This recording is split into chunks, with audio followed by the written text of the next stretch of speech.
Good morning friends. না না, good morning বলা যাবে না, এখন অনেক বেলা হয়ে গেছে, প্রায় 11টা বেজে গেছে। শুভ দিনই বলা যায়, অ্যাকচুয়ালি আজকে খুবই শুভ দিন। আজ রথের দিন, 27শে জুন 2025। বেরোচ্ছি কাঞ্চননগরের রথের মেলা দেখতে। ঘরে ভালো লাগছিল না একবারে। এই মেঘের ঘন ঘটা আকাশে, কখনো বৃষ্টি কখনো মেঘ, আর সেই লেগেই রয়েছে সারা রাত ধরে বৃষ্টি। দেখলাম যে না, একটু বেরোই। অনেকদিন ধরে বাইকে বেরোনো হয়নি, দেখো গাড়িটা কেমন ডান দিকে ঢুকে যাচ্ছে। তা ওই জন্য বেরিয়ে পড়লাম বাইক নিয়ে, রয়্যাল এনফিল্ড মেটিএস। আর হেলমেটে আমি অর্ডিনারি হেলমেট পরলাম, এই হ্যান্ডেলে ক্লিম্বার দিয়ে ক্যামেরাটা ওখানটাতে ফিট করেছি। এই জায়গাটা অ্যাকচুয়ালি আড্ডার মোড়, এখন এটাকে বের মোড় বলে। তা এইটা দিয়ে আমরা দুর্গাপুর এক্সপ্রেস ওয়েতে উঠবো। তার আগেই দেখো ওইদিকে দুর্গাপুর এক্সপ্রেস ওয়ে পেরিয়ে যাচ্ছে, বাঁ দিকে কলকাতা, ডান দিকে আসানসোল বা দুর্গাপুরের দিকে। এই টানেলটা পেরিয়ে গিয়েই ডান দিকে নিয়ে তারপর বলছি, এই টানেলটা পেরিয়েই বাঁ দিকে বর্ধমানের পূর্ত ভবন, ওখানে প্রচুর অফিস আছে ওই একটা বিল্ডিং এর মধ্যে। আর ওই সোজা রাস্তাটা যেটা দেখে যাচ্ছে ওটা শেয়ারা বাজার আরামবাগ রোড, আর আমরা ডান দিকটা নিয়ে নিলাম। আর ওই শেয়ারা বাজার আরামবাগ রোড আমি এর আগে অনেকবার দেখিয়েছি। ওদিক দিয়ে একলক্ষী হয়ে আমরা দীঘা গিয়েছিলাম 4 হুইলারে। তার লিঙ্ক ডেসক্রিপশন বক্সে দিয়ে দেবো। আর তাছাড়াও এই 4 হুইলারে শিটং, অহলধারা, মংপু, লোলেগাঁও, লাভা, ওদলাবাড়ি, নর্থ বেঙ্গল যে আমাদের সফর হলো তারও লিঙ্ক গুলো দিয়ে দেবো। যদি তোমাদের ইচ্ছা হয়, যদি সময় পাও, তোমরা একটু লিঙ্ক গুলো দেখে নিও। এখন আমরা জিটি রোডের ওপর দিয়ে যাচ্ছি। আকাশ তো এখন খুব ভালোই আছে, কোনো বৃষ্টি নেই, একটু হালকা রোদ আছে, মেঘ যাচ্ছে নীল আকাশের বুকে, ভালোই লাগছে। এরকম যদি থাকে তো ভালোই লাগবে। অনেকদিন পরে বেরোলাম বাইকে, এটা একটা আলাদা আনন্দ। দুর্গাপুর এক্সপ্রেস ওয়েটা ছেড়ে দিলাম, বাঁ দিকে নেমে গেলাম। নেমে এইদিকেই রথতলা, কাঞ্চননগর বাঁ দিকে পড়বে। তবে এইখানে একটা সাইনবোর্ড দিয়ে রাখলে ভালো হতো, আগে আছে আমি জানি, কিন্তু এইখানে দিলে তাহলে প্রত্যেকে যারা যেতে চায় তারা এইখানটা থেকেই নেমে যাবে। তা নইলে ফ্লাইওভারটা পেরিয়ে গিয়ে আবার ঘুরে আসতে হয়। আমরা যেখানে যাব তার ওপারেই দামোদর নদী। এই যে ফ্লাইওভারটা বেরিয়ে গেল আর আমরা বাঁ দিকে ঘুরে গেলাম। ঘুরেই একটা সুন্দর গেট দেখতে পাচ্ছি, পিছনে নীল আকাশ আর তার সামনে এই মেঘ। বাঁদিকে একটা ডিসপ্লে বোর্ড দেখছি, ডান দিকে জলচ্ছত্র হয়েছে। ডান দিকে রথতলা মনোহর দাস বালিকা বিদ্যালয় 1969 সালের। আর তারপরেই দেখছি রথতলা মনোহর দাস বিদ্যানিকেতন উচ্চ মাধ্যমিক 1968 সালের। তাই বাঁ দিকে যেটা দেখছি এই এরিয়াটাই হচ্ছে রথের এলাকা। সব প্লাস্টিক দেখা যাচ্ছে, মানে এখানে দোকানিরা অলরেডি তাদের দোকান সাজিয়ে ফেলেছেন। ব্যাকগ্রাউন্ডটা ত্রিপল দিয়ে ঘেরা, কেন এত বৃষ্টির প্রোটেকশন তো ভালোভাবে নিতেই হবে। আর আমি ঢুকে পড়লাম ঠিক মাঝখান দিকে, দুদিকে নেট দেওয়া আছে। এই মাঝখানে বাঁ দিকের এদিকটা হচ্ছে রথের ব্যাপারটা আছে, আর ডান দিকটা হচ্ছে পার্ক আছে। পার্কে নানা রকম চড়বার জিনিসগুলো আছে। দেখো দেখো বাচ্চাটা কি সুন্দর রথ নিয়ে আসছে, আর পরিবারের সকলে ওকে সঙ্গে আসছে, আনন্দ করতে করতে আসছে। এটা কি তোমাদের ওখানে হয়? জানিও তোমরা। তাহলে এই ছোট্ট রথের সাথে প্রায় গুটি গুটি করে চলে এলাম মেলার মাঠে। সামনে ওই যে নাগরদোল্লা দেখা যাচ্ছে।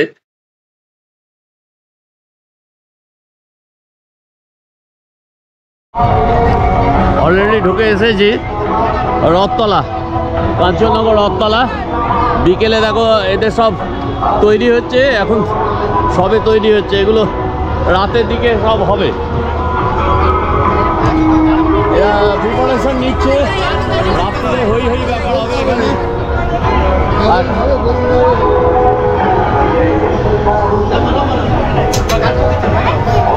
এই হচ্ছে রথ। আর এই যে রথের সামনে এখানে এসছে বাচ্চাটি, এখানে ছবি তোলা হচ্ছে।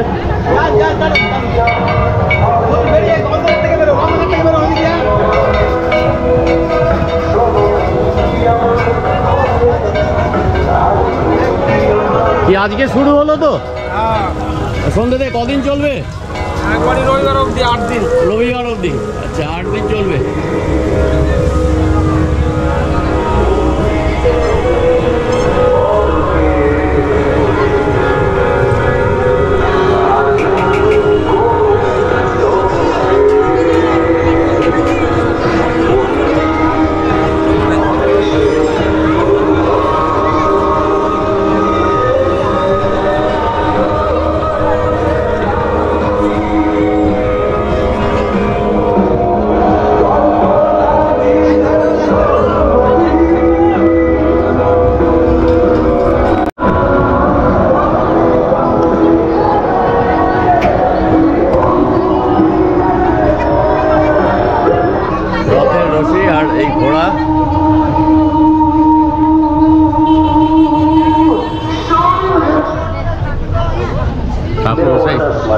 ভেতরে ঠাকুরমশাই পাঠশালা একজন বসেছিলেন, আর একজন এলেন।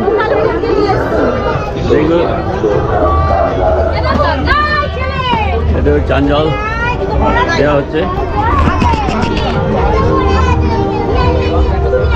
রথে রশি আছে, ঘোড়া আছে, রথ আছে, মাঠ আছে, প্রান্তর আছে, আকাশে মেঘও আছে, কিন্তু অন্তর্যামী কোথায়? আমি তাকেই খুঁজছি।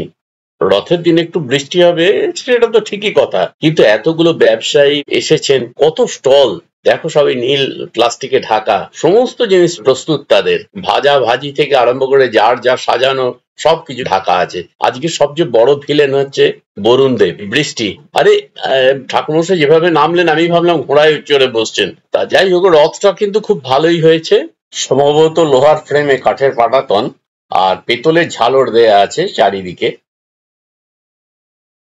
এ দেখো, ছেলে বাবার ছবি তুলছে, বাবা রথটা আনছেন, ছেলে ছবি তুলছে, চমৎকার একটা দৃশ্য। রথ দেখা হলো, পাশেই কঙ্কালেশ্বরী কালীবাড়ি, বর্ধমান শহরের একটা দেখবার মতো। এই এলবিএমসি-টা আমরা পেরোচ্ছি, দুর্গাপুর ব্যারেজ থেকে বাঁ দিকে এই ক্যানেলটা বেরিয়েছে, আর একটা ডান দিকে ক্যানেল বেরিয়েছে, সেটা রাইট ব্যাংক মেন ক্যানেল। তা এই লেফট ব্যাংক মেন ক্যানেলটা এই বর্ধমান শহরের ওপর দিয়ে যাচ্ছে প্যারালাল টু দামোদর নদী। সোজা যদি যাই দামোদর নদীতে একদম পৌঁছে যাব। সুন্দর একটা গেট পেরিয়ে গেলাম, পেরিয়ে গিয়ে আমরা এখন ঢুকছি কাঞ্চননগর কঙ্কালেশ্বরী কালী মন্দির, এখানকার বিখ্যাত মন্দির। কাঞ্চননগরের অনেক উন্নতি হয়ে গেছে।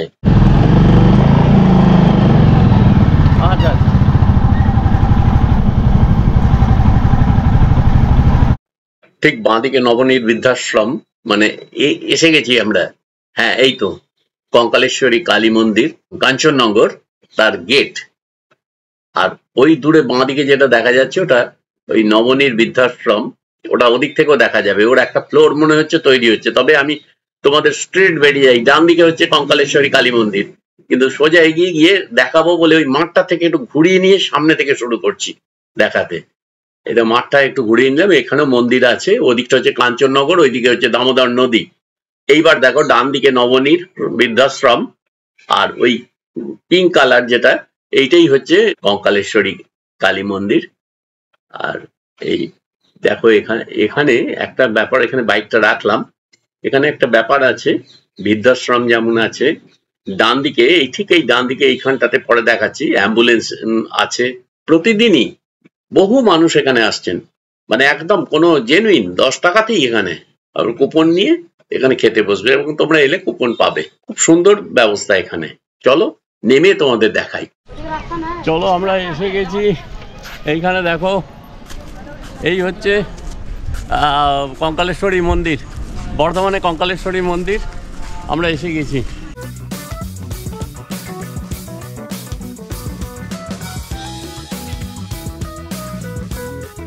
চারিদিকে দেখো মেঘের ঘন ঘটা, খুব ভালো করে দেখো তোমরা।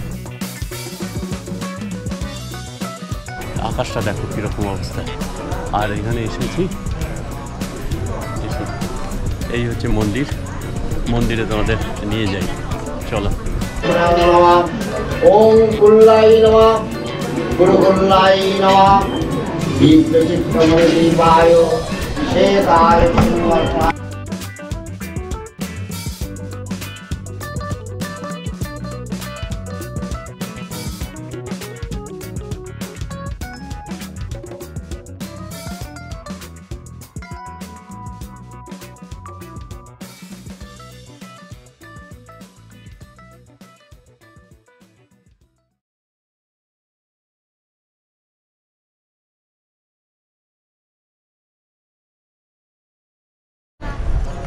অনেক দিন পর এলাম, এর আগে এসেছিলাম অনেক আগে, আজ 27শে জুন। মন্দিরের পেছনটাও দেখাচ্ছি, এই যে মন্দিরের পেছন। আর পাশে এই যে নবনীর যে বৃদ্ধাশ্রম যেটা, সেটা দেখো উপরের ফ্লোরটা তৈরি হচ্ছে। আর ভেতরে খুব ভালো করে লক্ষ্য করো, ভেতরে পুজো হচ্ছে এবং ওখানে সবাই বসে পুজো দেখছেন। চলো এইখানে ভালো করে দেখো, আকাশটা দেখো, আকাশে মেঘ কীরকম মেঘ করেছে। আর এই যে আমার রয়্যাল এনফিল্ড মিটিয়ার এখানে আছে, একে তো দেখাতেই হবে, অনেক দিন পর বেরোলাম। এই দিকটা হচ্ছে ইদিলপুরে, আর ওই পাশে দামোদর নদী আছে, দামোদর নদীর বাঁধ আছে, ওই দিকে যেতে পারতাম, কিন্তু এখন জানি না রাস্তাটা কেমন আছে। আর এখানে মন্দির, আর সব থেকে ভালো জিনিস দেখো 4টে অ্যাম্বুলেন্স, ওইখানটা 4টে অ্যাম্বুলেন্স আর বৃদ্ধাশ্রম, মানে কোনো সময় প্রয়োজন হলে কেউ অসুস্থ হয়ে পড়লে অ্যাম্বুলেন্সের ব্যবস্থা আছে, সঙ্গে সঙ্গে মানে নিয়ে যাওয়া হবে। আর একটা জিনিস হচ্ছে এখানে 10 টাকায় মায়ের অন্নভোগ, মানে 10 টাকাতেই তোমাদের যা দেবে তাতে পেট ভরে খাওয়া হয়ে যাবে। এইটা একটা খুব ভালো জিনিস। বিভিন্ন জায়গা থেকে দান এখানে আসে, সেই দানেতে এখান থেকে চলে। তোমাদের নিয়ে যাই অবসারিকা, যে পার্ক প্রবীণ নাগরিকদের জন্য বর্ধমান উন্নয়ন সংস্থা বিডিএ একটি প্রয়াস, আনন্দ রূপম মিতং যুদ্ধি ভাতি।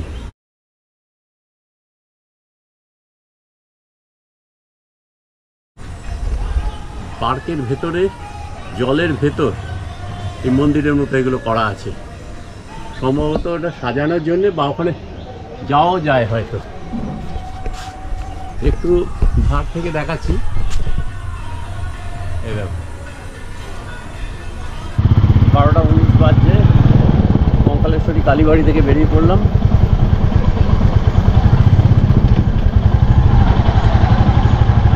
সোজা হাইওয়ে ধরে বর্ধমান ঢুকবো। খুব বেশি দূর নয়, তোমরা কাশিম গেট থেকে এই 7.5 কিলোমিটার, তেলিপুকুর হয়ে যদি হাইওয়ে ধরো, টোটো পাওয়া যাবে। এলবিএমসির ওপর উঠে আছে, বাঁদিকে এলবিএমসিটা দেখাতে পারবো কিনা দেখতে পাচ্ছি, খুব সুন্দর একটা দৃশ্য, কিন্তু এই পয়েন্টটা যদি দেখাতে পারতাম খুব ভালো হতো। আর নেওয়া যাচ্ছে না, প্রচণ্ড বৃষ্টি এসে গেছে, খুলে ফেলতে হলো। আর এই দেখো যেটা দেখাচ্ছিলাম কি সুন্দর, দেখো ওইদিকে এলবিএমসি গেট, এইখানে নেভিগেশন দিয়ে এইভাবে এসে এটা এইদিকে চলে যাচ্ছে এলবিএমসি, কত সুন্দর লাগছে না। আর আমি এখন এইদিকে বেরিয়ে যাবো।